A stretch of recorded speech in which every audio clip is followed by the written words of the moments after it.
We are now talking to former Vikings linebacker and current Vikings radio analyst, Pete Bercich. What's going on, Pete? Not much. How you guys doing? Pretty heated debate. I like it. It's good. It's healthy. Yes, there's a lot. Healthy. If Pete, if you actually listen to the show, and I'm sure you're going to become a fan of this show, because there's a lot of debating and there's a lot of arguing on this show, not only from us, from our fans that call the show and attack every single different personality that we bring on the show besides us. One of which is about your team's quarterback. We're split down the middle on that.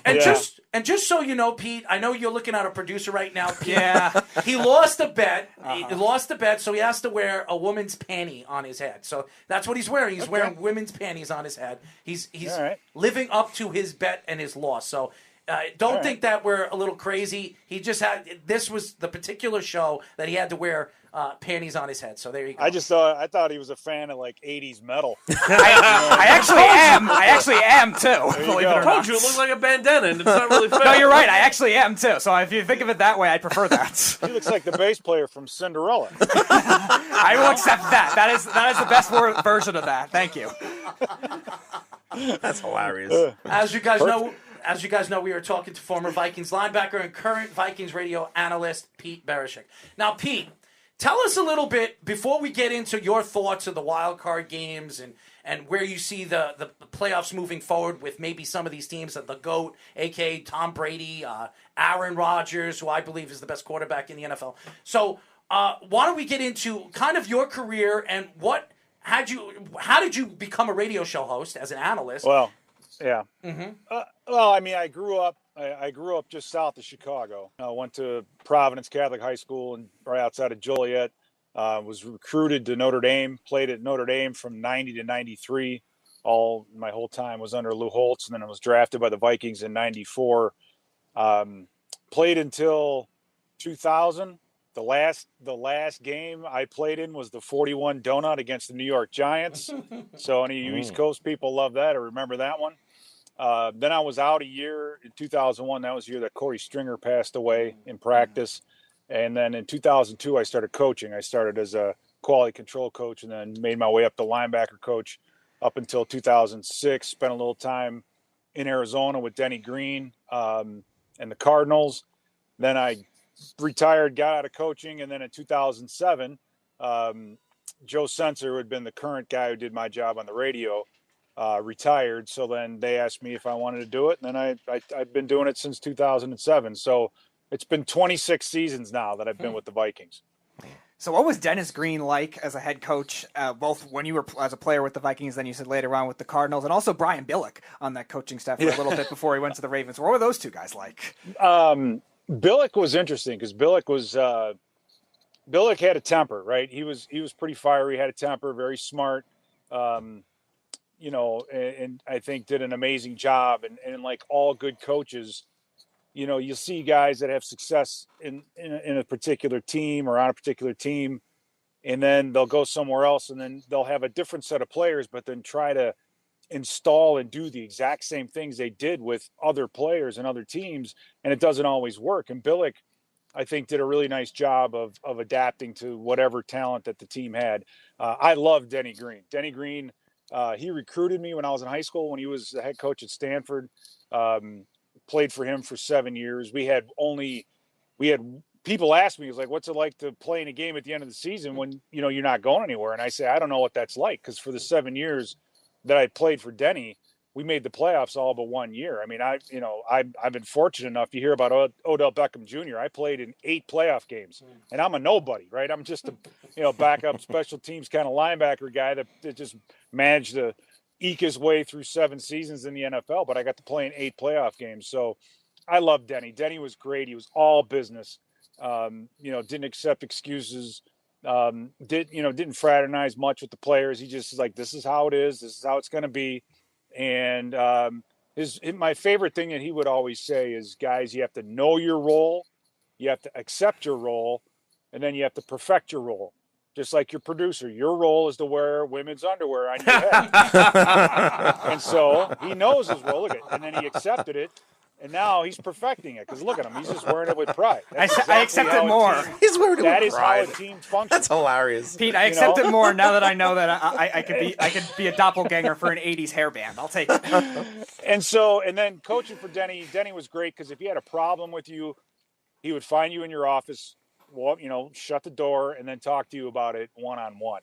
And he was very loyal to the guys that were, that showed loyalty to him. And loyalty in coaching is kind of it's huge. It's unbelievably important, which is why you see guys get jobs that you scratch your head and go, you would think that they'd go out and try to find the best at each position to bring in to coach that specific position. But they don't. The number one factor is trust. Can I trust the person I'm bringing in to do the work that's required, to not stab me in the back, to not be going and running to the GM saying, hey, if I was in charge, I'd be doing this instead of that. Those are really, really big factors in all this. And so there's just so much at play, even with these coaching interviews and all that. It's so hard to know, because how do you get to know a guy in a couple hours? I mean, I'm not bragging, but I had the opportunity in 2004 to interview with the Patriots for a position there that Dean Pease eventually got. And I was there from 1 p.m. till 11 o'clock at night. Wow. I mean, I spent a long time in a room with Romeo Cornell and Eric Mangini and Pepper Johnson, and Belichick. And it was like 10 hours of just kind of like a you stand up and do your finals verbally, but that's just the work I think that needs to be done sometimes. And I've been around this game a long time. It's changed quite a bit. So a lot of it I like, a lot of it I don't like. I miss a lot of the old NFL, but it is what it is. It's still popular. It's 92 of the top 100 live TV shows from last year were NFL games. I mean, are you kidding me? I mean, it's still the greatest sport on earth, even though it's not. I don't think as good as it used to be. Pete, Maybe. you know what? Maybe you should have wore women's panties on your head when you met Belichick. Maybe you would have gotten the job. Well, that would be a good story. I'll say this: even if they didn't hire you, they would never forget you. Never forget. Now, I don't know about the leopard or cheetah. I think you want to go something a little more conservative, depending upon what town you're in. In Vegas, it might be okay, but you can't go to Minnesota with those. I mean, that's a little bit too much for everybody up there. Oh, Pete, how are you? That was hysterical. So obviously you brought up that you were at Notre Dame, one of the most, if not the most prestigious college football school in the nation, with the history and the origins for Notre Dame. And you mentioned Lou Holtz, who's probably one of the greatest college coaches of all time. And he's kind of got this legend as being a little bit of a jokester, we'll say, or a little bit of a fun-loving guy. Do you have any cool or funny Lou Holtz stories? My favorite personal Lou Holtz story was one day we were practicing punt return, and we were doing punt return, and I was on the punt return, and it's a middle return, and I'm trying to block the guard who's right next to the long snapper, and they snap the ball, and the guy, they run a pick play with the snapper. And so I run down the field with the guy, and I just push him out of the middle, because that's the whole concept of a middle return. And so Lou blows the whistle, stops practice, walks out, looks at me and goes, "Who do you have?" And I'm like, "That guy." He said, "Which way are you supposed to block him?" I said, "That way." He goes, "Well, which way did you block him?" And I went, "That way." He just got him out of the middle of the field. And he looked at me and he goes, "Son, you're going to make me take recruiting more seriously." And then he turned around and he walked away. And that's probably the most that he talked. He didn't talk to me much more than that my entire time there. I mean, the thing with Lou is that we were competitive, and we went live in pads and practice all the time. And you're out there. I mean, I'm out there practicing. Jerome Bettis was in my class, so I'm out there practicing against guys like Aaron Taylor, Jerome Bettis, Tim Ruddy, Blake Dawson, Reggie Brooks, Tony Brooks, Ricky Waters, Anthony Johnson. I mean, every single day. And Lou was so.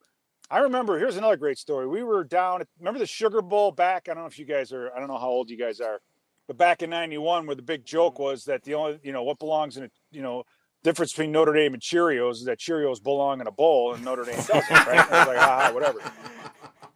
The last day in pads, which was always a big night for us because we'd go out that night and get drunk because it was done with pads for the year. We were practicing outside at a small Catholic school, and it was raining, so we all got on the buses and we drove to this big expo center. So we get off the buses and we're in this big concrete room, right, with the pillars and everything. And we start taking our pads off, and then Lou's like, "What the hell are you guys doing? No one ever said take your pads off," right? So we practiced on concrete, full pads, thud. We just couldn't tackle to the ground for 2 hours. We were not afraid of it. We were not afraid of Florida. There's no way. You know what I mean? Florida can't hurt us. But Lou practicing on concrete, and that if you could get through him, you can get through anything. And it was a great 4 years. And what can I say other than that? We are talking to former Vikings linebacker and current Vikings radio analyst Pete Bercich. So let me get into the NFL games this week, and to me, a lot of people are going back and forth with the calls. The referees in the game, the play calling from the coaches. Cowboy fans are probably still crying. I'm not. Pete, just look at the camera that has the table showed. He's a Cowboys fan. All right. It's all right. My dad was on the original Dallas Cowboy team in 1960. Wow. So I'm sorry. I'm a little bit of a Cowboys fan. There you go. So why don't Bears, Cowboys, and Vikings. So why don't we get into each game? We'll go from each game. And some of your thoughts. The Vegas and Cincinnati game, obviously, Derek Carr versus Burrow, two really good quarterbacks, one who's a veteran, who's still fairly young, and the other one that's only been in the league for 2 years, coming off a very big injury. This year he's been sensational, the second half of the season, with Jamar Chase and Boyd and Higgins. What were your thoughts going into the game and after the game?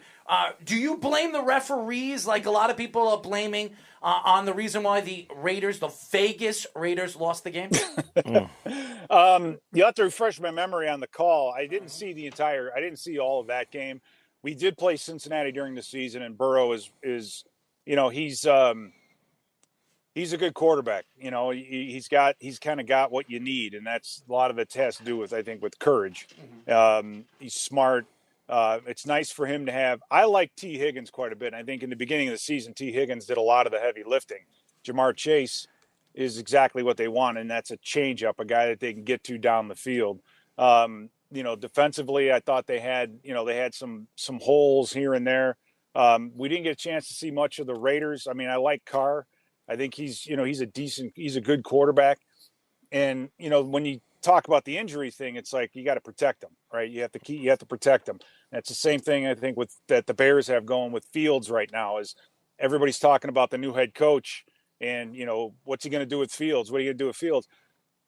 If you're going to be honest, you need to go out and find the best offensive line finding GM that you could possibly get, the best developing offensive line head coach you can get, and scouts and the whole thing, because until they get themselves and figure out that offensive line, Fields will never be able to develop what he truly can be. And so, it's a huge thing, and it's a huge problem in the NFL. It's so hard to find really good offensive linemen anymore.